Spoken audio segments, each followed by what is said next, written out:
నేను పాక్కుంటూ అలాగా వెళుతూ వెళ్ళిపోయాను, నాకు తెలియదు. తర్వాత అమ్మ చెప్తుంటే లేదుగా మాత్రం కొన్ని గుర్తుంది. కమ్మర కోలు ఉంది నాది. ఒక అది పెట్టి అది వెళ్ళి కూర్చోతా ఏడుస్తున్నాను రోడ్డు మీద. వెళ్ళేసరికి వాళ్ళు 3 years కాదు. 3 years. సో నన్ను వాడు తీసుకెళ్ళి వాడు కమ్మరకులో కూర్చోబెట్టాడు. ఇక్కడికి ఏడుస్తాను, ఎవరికి వెళ్ళాడో తెలియదు వాళ్ళకి.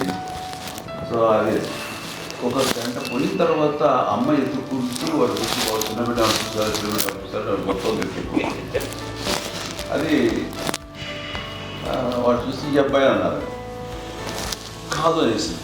అది చాలా అంటారు సరిగ్గా చూడమ్మా, ఈ అబ్బాయి మా అబ్బాయి అని. ఏంటమ్మా అంటే ఆ కమర్గోళంలో కింద కూర్చోబెట్టాడు కదా, బస్ అంతా పూజేసుకున్నాగా అయిపోయింది. అంటే రంగని కాదు కానీ అలా రంగని కాదు కానీ ఆ కమర్గోళంలో కూర్చోబెట్టడానికి ఆ మసిగిస్తూ ఇంకా నల్లగా అయిపోయింది.